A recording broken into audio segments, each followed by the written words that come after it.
트럼프의 관세 전쟁, 이걸로 인해서 좋은 금리 인하의 창은 닫히고 있다. 네, 여러분 반갑습니다. 비트캐쳐입니다. 비트코인은 혼란스러운 매크로 분위기에 따라서 83K 공방전을 지속하고 있는 가운데 가장 중요한 매크로 이슈 중 하나였던 러시아와 우크라이나 전쟁에 대한 30일 에너지 휴전이 합의가 진행이 됐습니다. 그래서 완전한 전쟁 종식은 아니지만 어쨌든 이런 식으로 좋은 흐름으로 러우 전쟁도 봉합이 되어가는 부분도 고무적인 부분이라고 생각이 들고, 우크라이나도 일단은 트럼프와 푸틴의 합의에 대해서 찬성하겠다. 그리고 그 다음 최종적인 부분은 중동에서 즉시 후속 휴전까지 협상하겠다. 어쨌든 간에 지금 현재 분위기만 보자라고 하면 3년 동안 기나긴 러시아와 우크라이나의 지정학적인 전쟁 불확실성도 조금씩 해소가 되려고 하는 긍정적인 모습입니다. 하지만 지금 시장의 발목을 붙잡고 있는 거는 결국에 트럼프의 미치광이 관세 정책인데, 이번에 스콧 베센트가 공개적으로 재무부에서 발표를 했는데 4월 2일부터 국가적인 상호 관세를 부과하겠다. 더티 15개국을 지목한다라고 얘기했는데, 이 부분만 보면 마치 관세 전쟁 더 확대될 것 같고 경기 침체가 올 것 같은 분위기를 조성하지만, 실제로 베센트는 어떤 발언을 했냐? 4월 2일날 국가별로 관세율 발표를 할 거고 일부는 면제가 될 수도 있다. 그러니까 유동적으로 관세를 먹일 것임을 얘기를 해줬고, 그 핵심 내용은 우리가 생각하는 관세, 비관세 장벽, 환율 조작, 불공정, 자금, 노동, 억압의 수준이 이런데 당신이 이런 것을 중단한다면 우리는 관세 장벽 세우지 않을게. 근데 당신이 이런 거 계속하면 우리는 관세 장벽 세울 거야. 쉽게 뒤집어서 풀면 미국이 원하는 방향대로만 너희들이 잘 따라와 주면 우리도 관세로 위협 안 하고 친하게 상호 관세 안정적으로 구축하면서 갈 것이라는 지금 통로를 만들어 놓은 상황입니다. 그렇기 때문에 관세에 대한 최종적인 방향성은 4월 2일날 어떤 식으로 미국 재무부가 스탠스를 취하고 어떤 식으로 다른 국가들과 합의를 이루어 나가는지를 우리가 잘 체크해야 된다라고 생각합니다. 어쨌든 이러한 관세의 불확실성으로 인해서 지금 전 세계 경제가 인플레이션 재점화에 대한 걱정이 커지고 있는데, 이번 달 말에 발표되는 PCE 핵심 전통 은행들의 예측치를 체크해보면 이전 수치와 헤드라인은 동일한 2.5%로 보고 있고, 코어 CPI 같은 경우는 이전 수치를 0.1% 상회한 2.7%로 대다수의 대형 은행과 금융기관들이 예측을 하고 있습니다. 즉 쉽게 얘기해서 인플레이션이 그렇게 높게 튀거나 하지는 않을 것이라고 일단은 예측을 하고 있는 부분이다. 그리고 실제로 러시아 우크라이나 전쟁이 봉합된다라고 하면 지금까지 어마어마한 전례 없는 인플레이션을 만들었었던 거는 어떤 이유였습니까? 코로나와 함께 러우 전쟁이 발발하면서 이런 식으로 엄청나게 공급망 압력이 높아지면서 인플레이션이 발발했는데, 현재는 사실 공급망 압력 수치가 크게 높지도 낮지도 않은 적정한 수준이다. 거기다 러시아 우크라이나 전쟁까지 타결이 된다라고 하면 이 공급망에 대한 압력도 줄어들고, 그러면 본질적인 인플레이션에 대한 공급이 완화가 되는 효과로 발생될 수 있다. 그리고 굉장히 신뢰도가 높다고 평가되는 실시간 인플레이션 인덱스인 트루플레이션 같은 경우도 현재 1%대를 유지하면서 이러한 트럼프의 관세의 불확실성에도 불구하고 현재의 미국 인플레이션 상황은 그렇게 나쁘지 않다라고 우리가 해석을 할 수 있습니다. 그리고 내일 있을 미국의 FOMC에 앞서서 연준의 비공식 대변인이라고 불리는 닉 티밀하우스 기자는 중앙은행은 좋은 소식이나 나쁜 소식으로 인해서 금리 인하를 할 수 있다. 하지만 새로운 인플레이션 위험, 이 위험 뭡니까? 트럼프의 미치광이 관세 전쟁, 이걸로 인해서 좋은 금리 인하의 창은 닫히고 있다. 아마도 향후 6개월 동안 연준은 그다지 많은 일을 하지 않고 지켜볼 것으로 예상한다. 여기서 쉽게 얘기하면 지금 관세의 불확실성 때문에 아마 연준은 확실하게 언제 금리 인하할 거고 금리 인하를 염두에 두고 있다. 이러한 확실한 발언을 하기보다는 관세의 정책에 따른 흐름이 어떻게 될지 지켜볼 것이다 라고 어느 정도 힌트를 던져줬습니다. 그에 따라서 어쨌든 이번 FOMC는 대다수가 금리 동결을 보고 있었던 것은 팩트고, 가장 중요한 것은 다음에 5월 FOMC에서 금리 인하를 해주지 않을까라는 기대감이 컸었는데, 다시금 이러한 연준의 관망 분위기로 인해서 금리 동결이 84%까지 올라왔고 본격적인 금리 인하는 6월 FOMC부터 시작될 거라고 지금 얘기가 나오고 있습니다. 하지만 어쨌든 실제 FOMC는 까봐야 안다. 그리고 이번에는 점도표 발표가 예정이 되어 있기 때문에 이 점도표가 어떻게 나오느냐, 향후에 연준이 조금씩 금리를 추가적으로 경기 침체를 막기 위해서 내려주는 방향으로 갈 건지 아니면 조금 더 인플레이션 흐름을 관망하면서 보수적으로 갈 건지, 여기에 따라서 제가 봤을 때는 비트코인과 미증시의 큰 방향성이 결정될 것으로 생각됩니다. 그러나 한 가지 다행인 부분은 예상대로 일본은행 같은 경우는 기준금리를 연 0.5%로 그대로 동결하면서 엔캐리 트레이드를 자극시키지 않는, 지금 미국의 눈치를 잘 살피고 있는 데이터가 나왔고,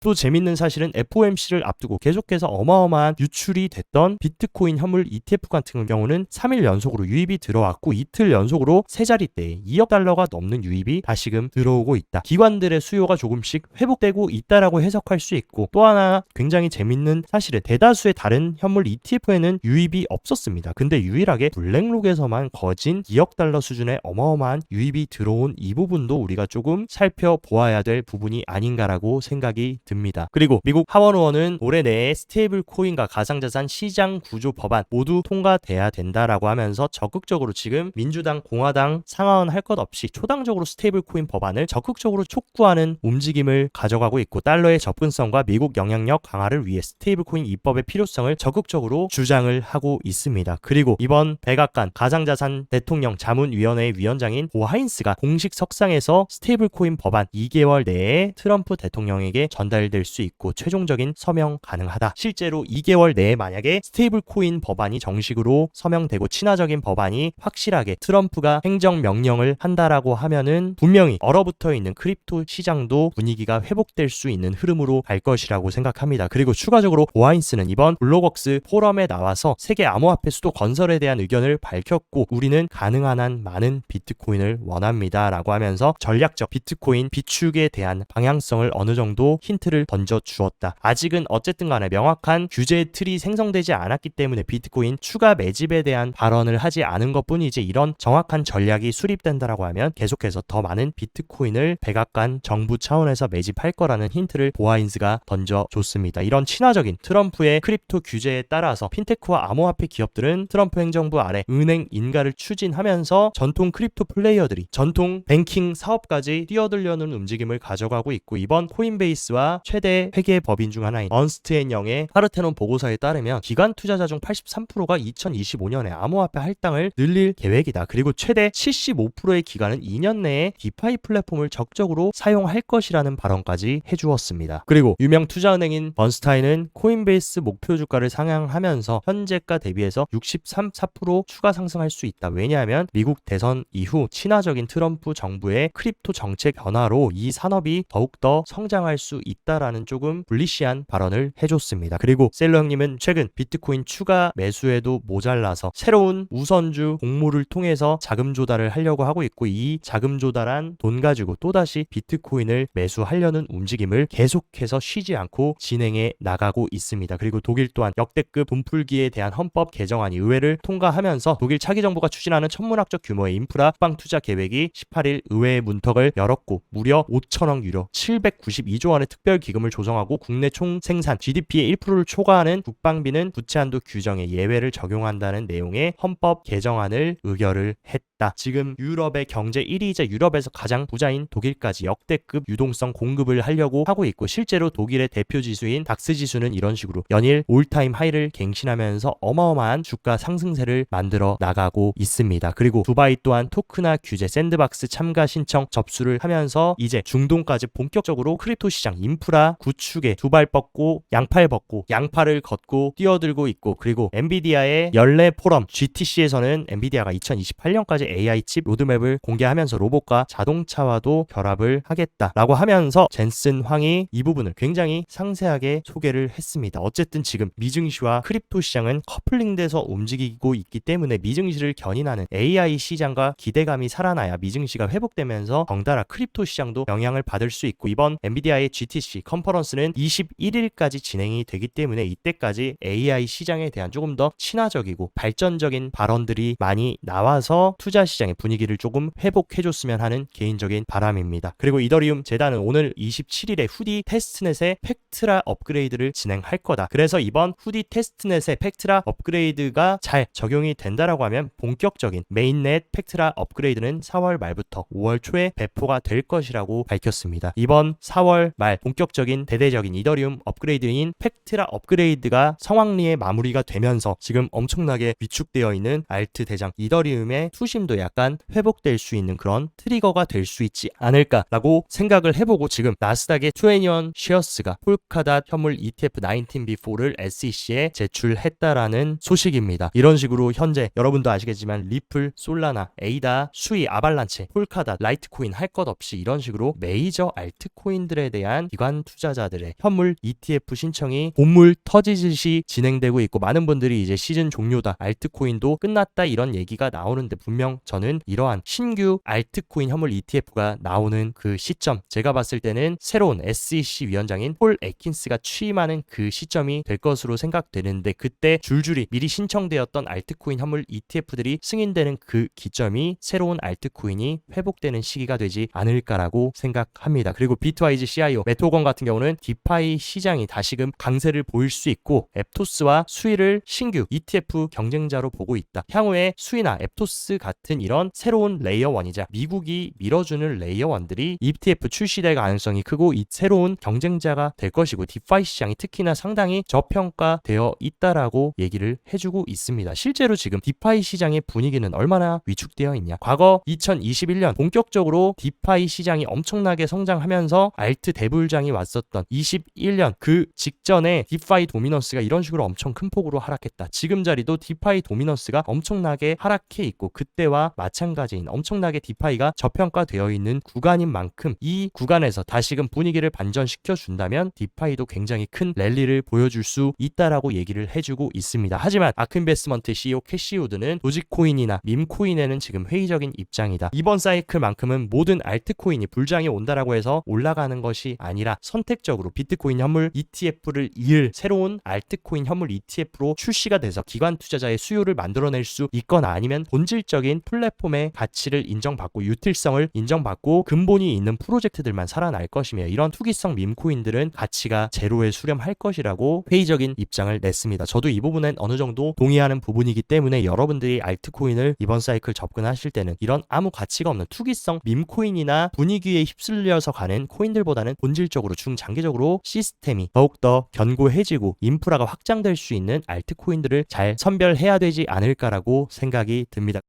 몇 가지 비트코인 온체인 데이터 흐름도 한번 체크를 해보자면, 장기 홀더의 공급을 기준으로 이런 식으로 장기 홀더들이 매도를 하는 구간, 그리고 축적을 하는 구간을 이렇게 빨간색과 초록색으로 보여줍니다. 보통 장기 홀더들은 어떤 움직임을 가져가냐, 이런 식으로 가격이 지지부진할 때 적극적으로 축적을 하고 가격이 이제 올라가면 분배를 시작합니다. 근데 지금 같은 자리는 이런 식으로 비트코인 가격이 다시금 저평가를 찍으면서 분배를 끝내고 다시금 어큐뮬레이션, 축적의 구간으로 들어오고 있다. 장기 홀더들은 다시금 싼 가격에 줍줍을 하고 있다라는 데이터를 보여주고 있고, 스위스 블록에 따르면 현재 크립토 시장은 하이 리스크의 시장이다. 그만큼 어마어마한 공포에 휩싸여 있는 시장임을 얘기를 해줬는데, 언제나 이런 공포의 시기 속에서는 기회가 도사리고 있었고, 특히나 많은 분들이 이번 공포는 캐처님 사이클 내에 단기 조정이 아니라 진짜 시즌 종료가 되는 공포이고 시즌 종료의 시그널입니다 라고 얘기를 하지만, 지난 21년 단기 홀더 1개월 미만의 단기 홀더의 비율과 현재 단기 홀더의 비율을 비교해보면 아직 시즌 종료다라고 하기에는 너무나 미비한 수치고, 지난 108K를 찍었던 역사적 신고점 구간의 단기 홀더의 비율도 과거에 비하면 거진 절반 수준입니다. 이 정도의 광기로 비트코인이 사이클 탑을 찍고 시즌이 종료가 됐던 적은 지금까지 사이클 역사상 없었기 때문에, 저는 더욱더 큰 단기 홀더들의 광기가 들어오고, 너도 나도 대중교통 지하철 버스 타면 업비트를 켜놓고 씩 웃으면서 행복 회로를 돌리고 있는 그 광기의 장은 아직 오지 않았다라고 생각합니다. 어쨌든 단기적인 비트코인 흐름 체크해보면 일단은 83K를 흔들고는 있지만 잘 가격을 지탱을 해주고 있다. 우선은 이 박스권 상단을 돌파하면서 200일 이동평균선 위에 안착해주는 것이 중요할 것 같고, 내일 새벽에 있는 FOMC에서 점도표와 파월의 발언에 따라서 위아래 상방 하방 방향성이 결정될 것으로 보이니 FOMC를 잘 체크하셨으면 좋겠습니다. 그리고 파이어 차트 한번 체크를 해보면, 일단 고무적인 부분은 가장 큰 고래인 갈색 고래들이 다시금 매수세에 동참하면서 적극적인 저가 매수를 이어가고 있고, 반대로 강력한 매수를 했던 단기 리테일들은 지금 매도세를 하면서 장기 고래들이 개인들의 물량을 다시금 빨아들이고 있고, 상단에는 가장 강력한 89K의 매도벽이 위치하고 있기 때문에 이 매물대는 여러분들이 체크하시면 좋을 것 같습니다. 그리고 제가 보는 아직 사이클 시즌 종료 시그널이 안 떴다라고 보는 이유는, AV 비율 같은 경우에 언제나 사이클 탑 구간에 이런 식으로 과도하게 상승을 하면서 시즌이 종료가 됐던 것을 볼 수 있습니다. 하지만 지금 자리는 과거의 사이클 탑 구간에 비하면 너무나 미비하고, 지난 108K를 찍었 찍었던 AVIB 비율도 지난 고점과 대비하면 너무나도 미비한 수치라는 거. 그리고 본격적으로 진짜 시즌 종료 시그널이 뜨려면 트루마켓 민 프라이싱 64K를 하회하는 움직임이 나와야 과거 21년 시즌 종료 때처럼 이런 식으로 노란색 구간으로 접어들기 때문에 최종 마지노선은 64K라고 얘기를 해주고 있습니다. 그리고 불장 시즌 종료를 알리는 가장 핵심적인 사이클 온체인 데이터를 모아놓은 불마켓 피크 인디케이터 같은 경우는 아직 사이클 탑을 찍었다라는 데이터는 지금 단 한 개도 없습니다. 30개의 사이클 데이터 중에 시즌 종료를 알리는 데이터는 없고 100% 홀드, 아직은 시즌 종료 시그널이 나오지 않았다라는 것을 암시를 하고 있다. 그렇기 때문에 언제나 비트코인은 극도의 공포의 구간에 여러 번 도달했었고 사이클이 진행된다라는 가정하에 이런 식으로 극도의 공포 구간은 언제나 좋은 저가 매수 타이밍이었습니다. 하지만 본격적인 시즌 종료가 나왔던 공포의 구간은 이런 식으로 대폭락으로 이어졌다. 지금 자리도 이 지점이 시즌 종료로 가는 공포의 구간일지 과거와 마찬가지로 사이클 도중 우리가 싸게 비트코인을 살 수 있는 눌림목일지는 아무도 모르지만 딱 한 가지, 제가 아직 사이클이 종료되지 않았다고 확신하는 이유, 지금 미국 정부와 그리고 SEC는 그 어느 때보다도 크립토에 친화적인 규제 환경을 구축을 하고 있고 지금까지 역사상 이렇게 친화적인 규제 환경을 만들려는 정부와 SEC는 없었습니다. 그 정부가 본격적으로 일을 시작한 게 2025년이고 지금은 어쨌든 관세라는 매크로 벽에 막혀가지고 비트코인이 힘을 써주지 못하고 있지만 이 관세라는 벽이 조금씩 허물어지고 어마어마한 친화적인 규제가 형성되고 있는 그 지점이 바로 2025년이기 때문에 이렇게 싱겁게 시즌이 종료되고 사이클이 끝나지 않을 것이라고 생각합니다. 오늘 영상도 시청 진심으로 감사드리고 영상 도움되셨다 하시면 좋아요, 구독 눌러주시고 더 자세한 투자 전략 궁금하다 하시면 영상 하단 고정 댓글에 제가 운영하는 크립토 시황 정보방 활짝 열어놨으니까 이쪽에서 시황도 잘 체킹하시면서 성공적인 크립토 투자 계속 이어가시기 바랍니다. 오늘도 시청 진심으로 감사드리고 여기까지 비트캐쳐였습니다.